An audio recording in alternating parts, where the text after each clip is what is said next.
We're going to tell you why there's a quarterback competition in the first place and why this spring is so massive for Jaxson Dart. This is the Locked On Ole Miss podcast. You are Locked On Ole Miss, your daily podcast on the Ole Miss Rebels, part of the Locked On Podcast Network, your team every day.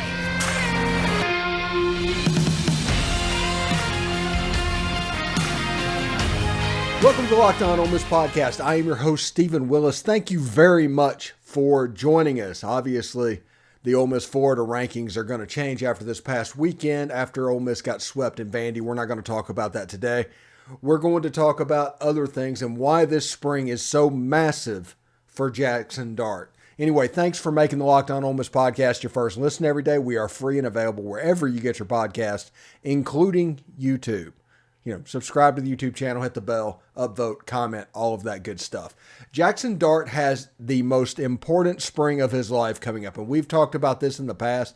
Today, we're going to tell you why. We have some numbers that kind of back it up and some stuff that we are going to be looking at. This isn't going to be about Spencer Sanders. This is nothing about Spencer Sanders. This is nothing about Walker Howard. This is going to be completely about Jaxson Dart, and hopefully this will shed some light into why some people are concerned about him moving forward. It just kind of is what it is. The first thing that you notice with Jaxson Dart is in his 2 years, there's not been really any discernible improvement. If you look at the sample size, the completion percentage is about the same, the passing yards about the same, the yards per attempt is actually a little bit up. Touchdowns about the same, interceptions about the same. That really doesn't change that much with Jaxson Dart as he's moved from USC to Ole Miss. Now, we are willing to excuse that because of the turmoil that happened at the early part of that transfer, getting into spring. He was rushed. Then all of a sudden his confidence was shook a little bit. He had to build out of that. I will excuse him for that, but people need to understand that from his true freshman year at USC to his sophomore year at Ole Miss, there wasn't a discernible, improvement that we could expect from Jaxson Dart. Now, like I said, there's not that much you can really go into that, but that's just something that we need to remember going forward. Now, secondly, we look at Ole Miss in 2022, his stats in September.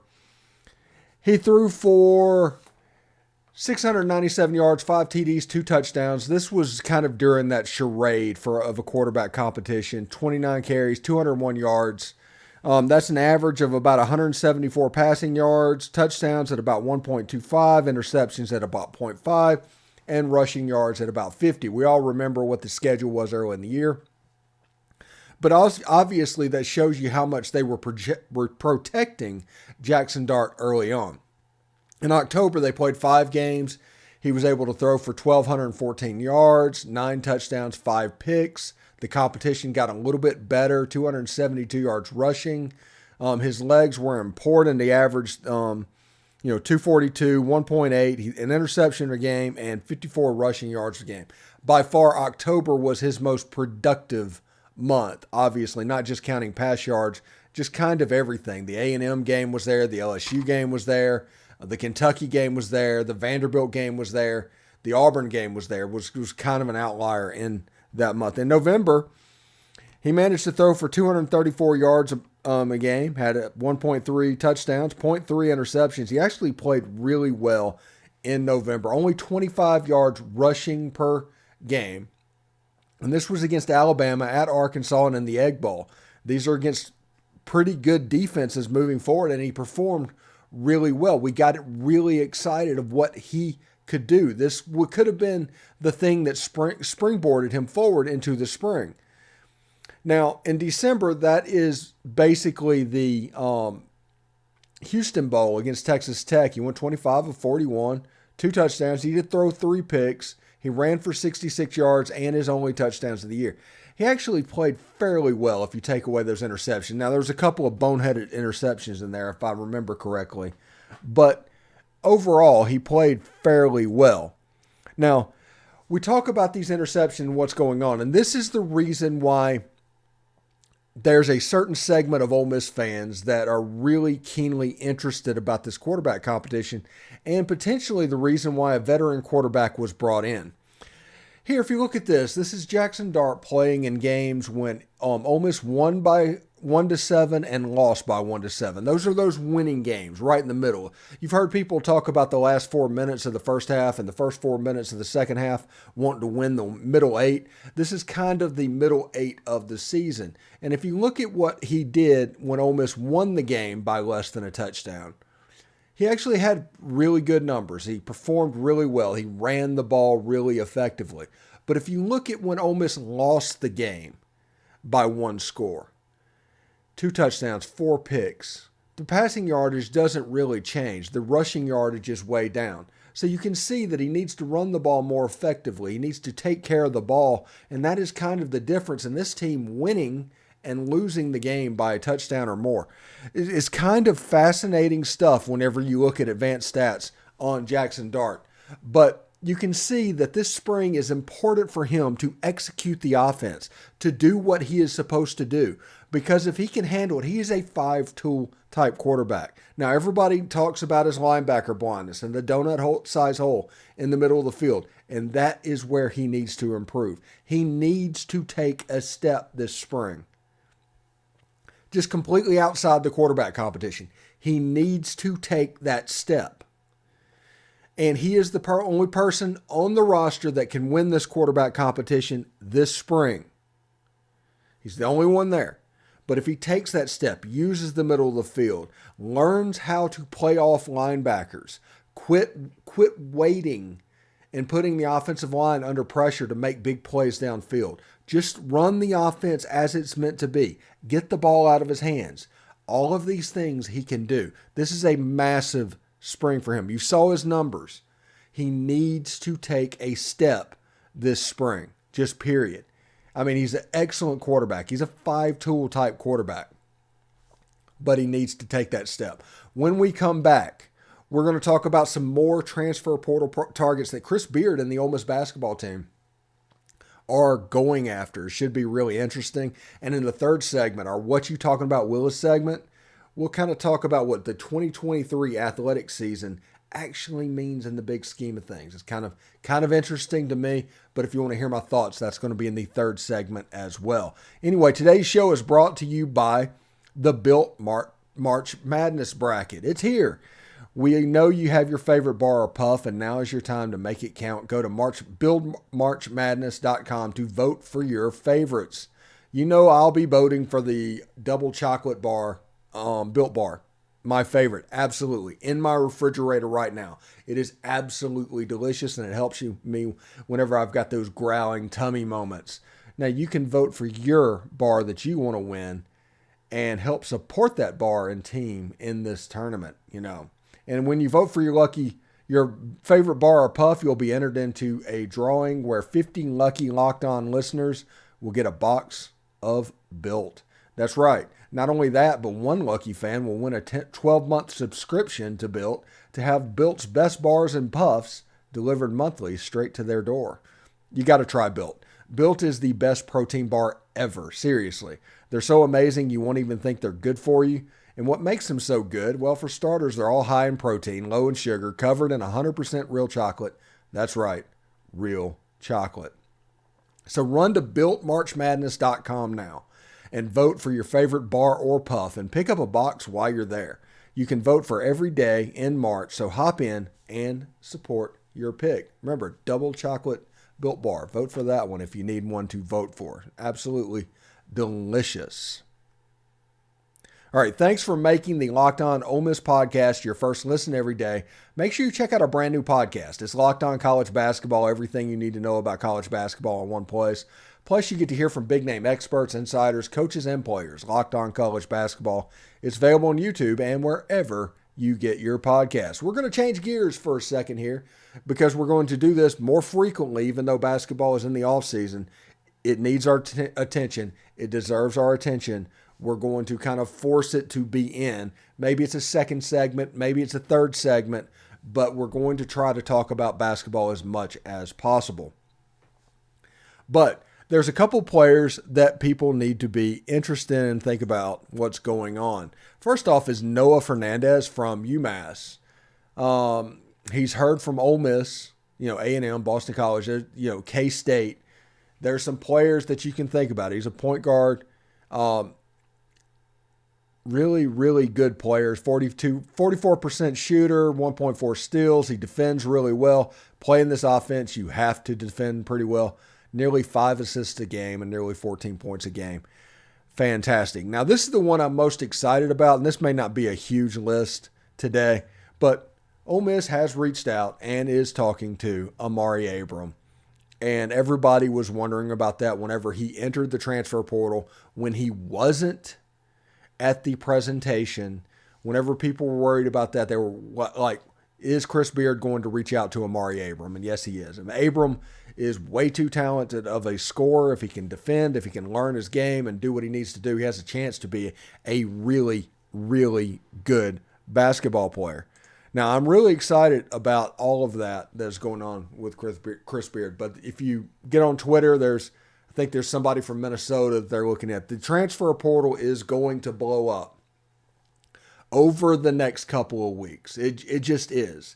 And the next 2 months, and we're going to talk about that in the next segment, are the most important 2 months of Ole Miss Athletics history.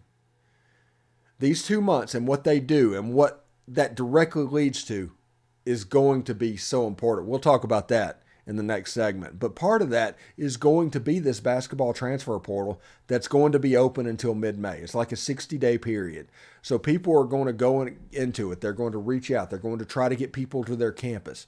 We're all familiar with this because if you look at our football program, we know how to follow the transfer portal. We all get that.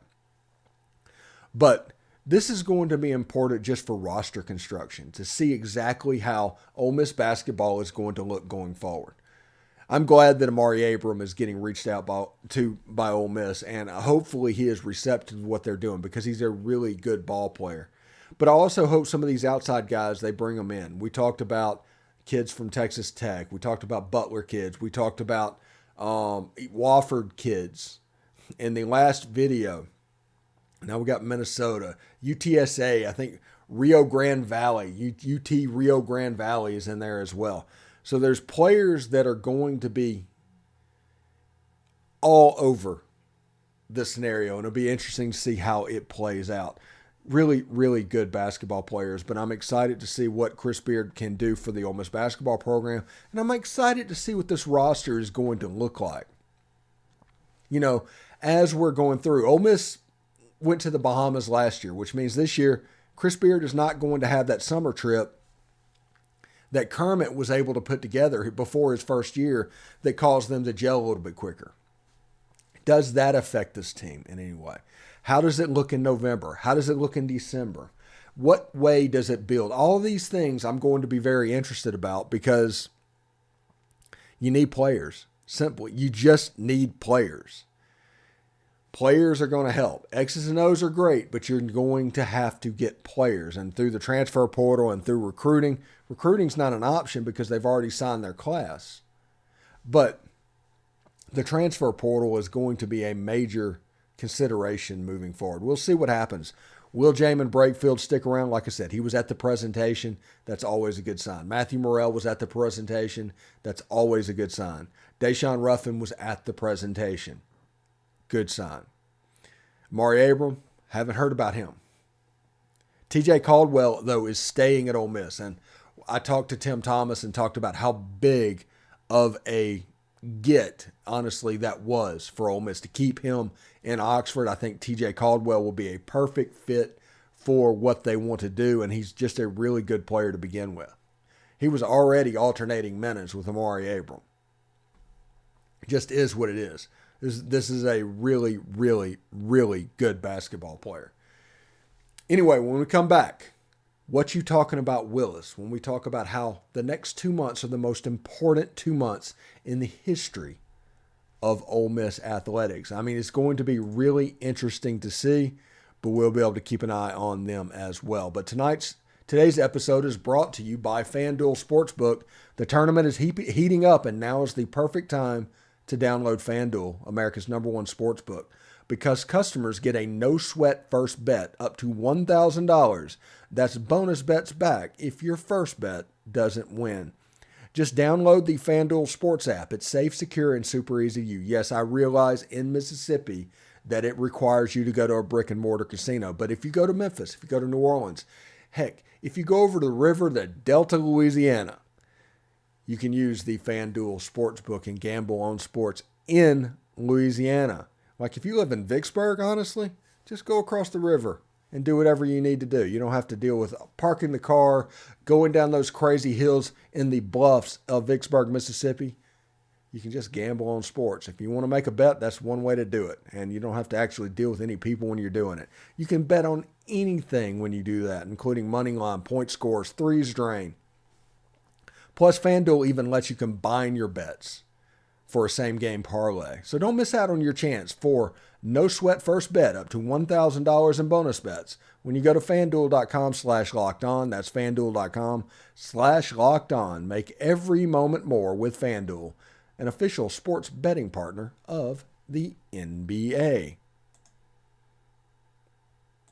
All right, thanks again for making the Locked On Ole Miss podcast your first listen every day. We are free and available wherever you get your podcast, including YouTube. Do us a favor, subscribe to the YouTube channel, hit the bell for notifications, and of course, upvote the video itself. We'd appreciate it very much.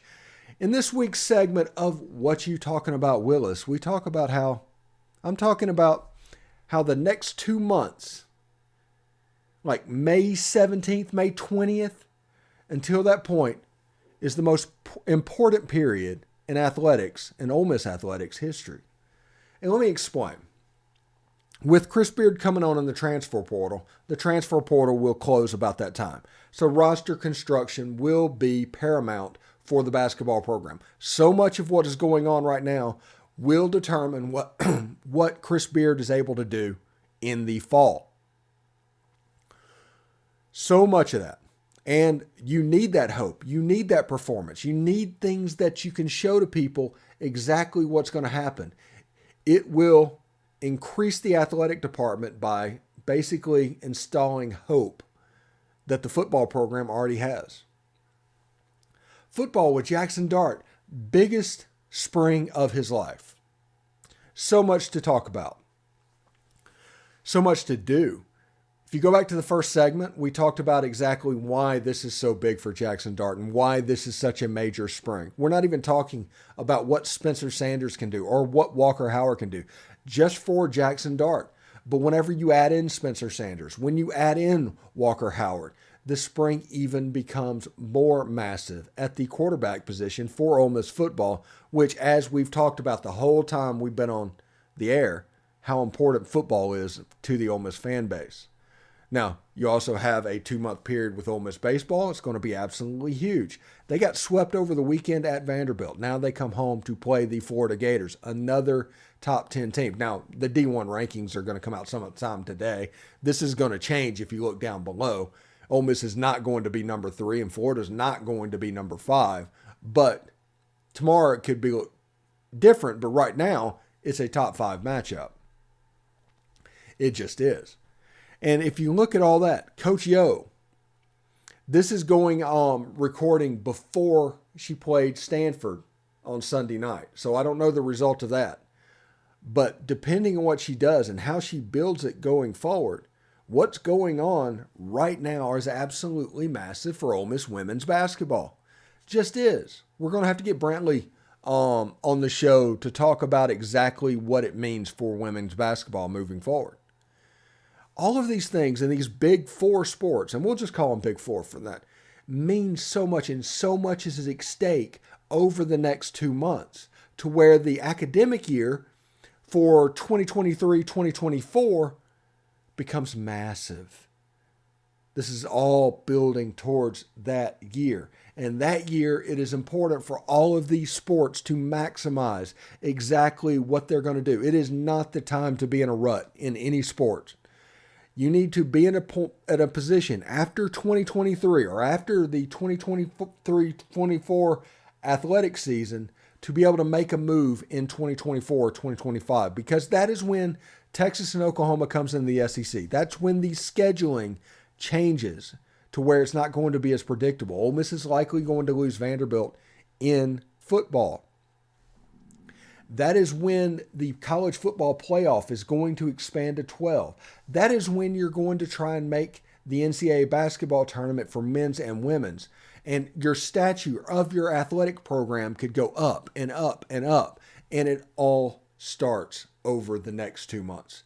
It's going to be absolutely massive for these Ole Miss Rebel teams to start maximizing and doing what they need to do. You do not want Ole Miss baseball to end up like Mississippi State baseball. You need them to kind of pull out of this tailspin and at least make a regional this year. Obviously, they have pitching problems and everything's going on, and Vandy could be the 27 Yankees for all I know. But you need to be in a position to make a regional. You need to be in shouting distance of where you need to be. You need to make sure none of these 4 athletic programs are in a position that you have to rebuild in 2023-2024, because that year is so important for moving forward. You need to be towards the front of the line in those sports whenever they start, because this conference is about to become a bear. It just absolutely is. It's already hard. It's going to be even harder. And now that the football scheduling is going to change, and all of a sudden you're going to play every conference team every 2 years, and you're going to have 3 permanent opponents, which the rumor has it is going to be LSU, Mississippi State, and Arkansas. No more Vanderbilt. You just get them every other year. It's going to be difficult. For Lane Kiffin, he is going to have to earn every bit of that $9 million a year. For Chris Beard, he's going to have to make Ole Miss basketball something that it hasn't ever been. And Coach Yo simply has to create this Lady Rebels program and get them back to where Van Chancellor had them. I mean, these are tall orders, and these are difficult things that Ole Miss is going to have to do, but they can do them. Confidence is 95% of athletics. Athletic ability is the other, but confidence is the difference between a great and a good team, a good and a bad team, a bad and a coach getting fired is obviously the team confidence. So as a fan base, you need to understand that whenever you're talking and dealing with players and what's going on. You need to understand that. That's the reason you never hear me badmouth a player on this broadcast. Never. We'll talk about Jaxson Dart and there's competition and all of this starting to, but we'll never say that Jaxson Dart can't do it because he's a five-tool player. He just needs to do it. He needs to put it together. He needs to develop that confidence. He needs to figure out what's going on over the middle. He needs to grow as a quarterback. If he does that, he has every opportunity to be the QB1 in 2023. First snap against Mercer. I mean, he should be the leader in the clubhouse, honestly, right now to do that. But there's other quarterbacks on the roster. There's certain questions that need to be answered. So if that's happening at the micro level, at the player level, it's also happening at the macro level, where you're looking at overviews of exactly what's going on within the program. We are all, in every program, within spitting distance of where we want to be. We are. Football is always right on the cusp of turning the corner from being a very good program to a great one. Basketball is at the point where they're ready to turn the corner to be relevant, to be something that Ole Miss basketball has not been since the late 90s. Baseball, we're learning how to be the hunted because for the first time they are. Every SEC baseball team is going to come out wanting to win this game. For the first time in a long time, Ole Miss is kind of their Super Bowl. And Coach Yo took over an absolute dumpster fire in women's basketball and has turned them into the point where they're a mid-seeded NCAA tournament team fairly consistently and just absolutely took apart a team that is real similar to the team that took them apart last year. That's growing.